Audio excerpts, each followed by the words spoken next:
Hello, everyone. It's November 13th, 2020. I am a watchman for Jesus Christ, and that is someone that warns the people from their sin so they can turn away and they can seek Christ's forgiveness. Ezekiel was a watchman in the Old Testament.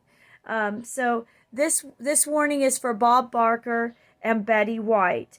Bob Barker, the longtime Price is Right host, and Betty White, the longtime Golden Girls lady. So this encounter with God, he showed me Bob Barker and Betty White was into sexual perversion. And this is what I saw. Betty White was somewhat younger than her 98-year-old self now. She was around 70 to 75. Bob Barker looked about 80 years old, and they were having an affair, but not just an affair. They were into sexual perversion. Bob Barker had a big bag of sexual pleasure toys, and he was saying to Betty White, I got something for you, and mischievous like. And then she was really with it, and she was saying, I've got something for you.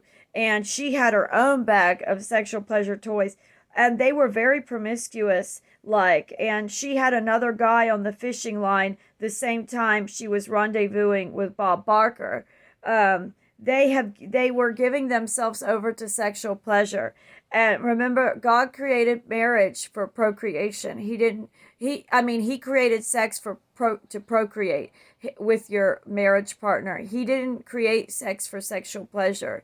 That's what God told me out of his mouth. And so now 1 John chapter 2 verse 16 says, for all that is in the world, the desires of the flesh and the desires of the eyes and pride in possessions is not from the Father, but is from the world. And then also 2 Peter line 14 says, having eyes full of adultery and that cannot cease from sin, beguiling unstable souls, and heart that they have exercised with covetous practices. Cursed children. And then whosoever is born of God doth not commit sin, for his seed remaineth in him, and he cannot sin because he is born of God. However, 1 Peter, this is why it's good to know the Bible, folks, and read it back to the Lord. Have a relationship, a commitment to him.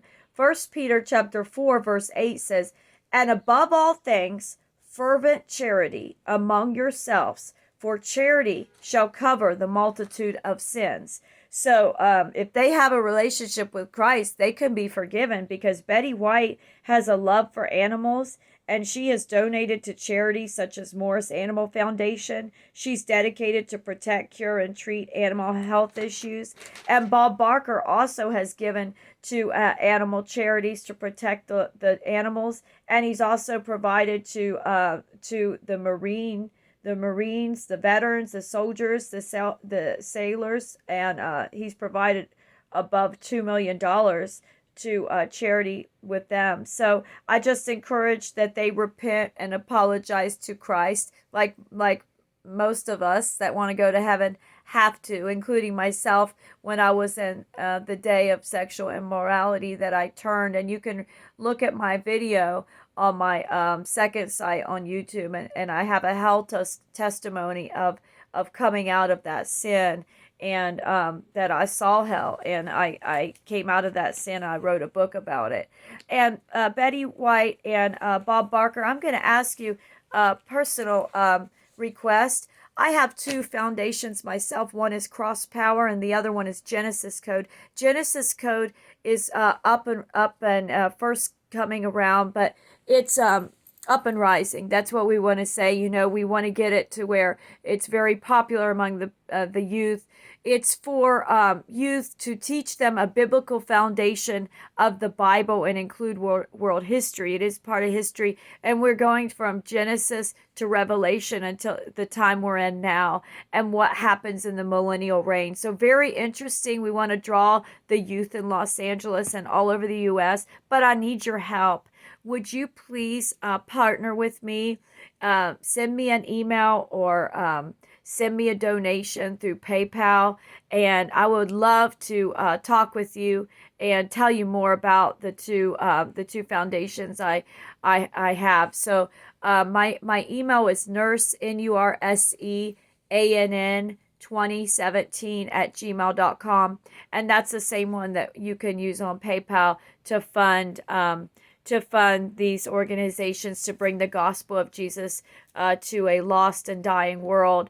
And our youth really need this. So since 1962, when Marie O'Hare took the Bible and prayer out of school, she influenced the Supreme Court to do so. Our homicide rate is nearly quadruple. It's above 20,000 compared to 10,000 in the 1960s. And also our rate of gang violence. We have 1 million youth, the average age of 17 years old, in gangs, and compared to 100,000 youth in gangs, which is too much, but that was in the 1960s. And so also we have suicide rate is above 17,000 right now, with death by hanging increasing. So I just really want to get this going, and